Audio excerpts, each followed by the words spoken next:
ఇప్పుడు తల్లిదండ్రులు చక్కగా చదివిస్తారు, కానీ when we go out in the society we have so many challenges. మనం అందరూ ఫిజికల్గా ఫిట్గా ఉండు, యోగా చేయి, ధ్యానం చేయి, జిమ్కి వెళ్ళు, కండలు పెంచు అని చెప్తారు. కానీ ఫిజికల్గా ఫిట్గా ఉండటమే కాదు, మెంటల్గా కూడా ఫిట్నెస్ ఉండాలి. జీవితంలో మనకి ఎలాంటి సమస్య వచ్చినా దాన్ని ఎదుర్కొనే శక్తి ధ్యానం మనకి ఇస్తుంది.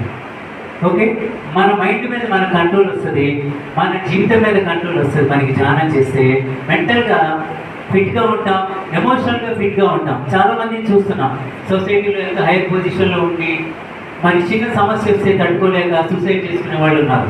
మరి ఎగ్జామ్స్లో ఫెయిల్ అయ్యి కూడా తట్టుకోలేక సూసైడ్ చేసుకునే పిల్లలు ఉన్నారు.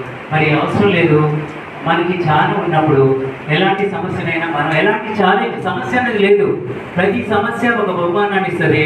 ఎలాంటి ఛాలెంజ్ అయినా మనం ఎదుర్కొంటాం, ఆ ఛాలెంజ్ని ఓవర్కమ్ చేస్తాం. మన జ్ఞానంతో, మన ఎనర్జీతో, మెడిటేషన్ ఎనర్జీతో ఆ సమస్యని పరిష్కరించుకొని ఎదుగుతాం మనం. So meditation is for emotional fitness,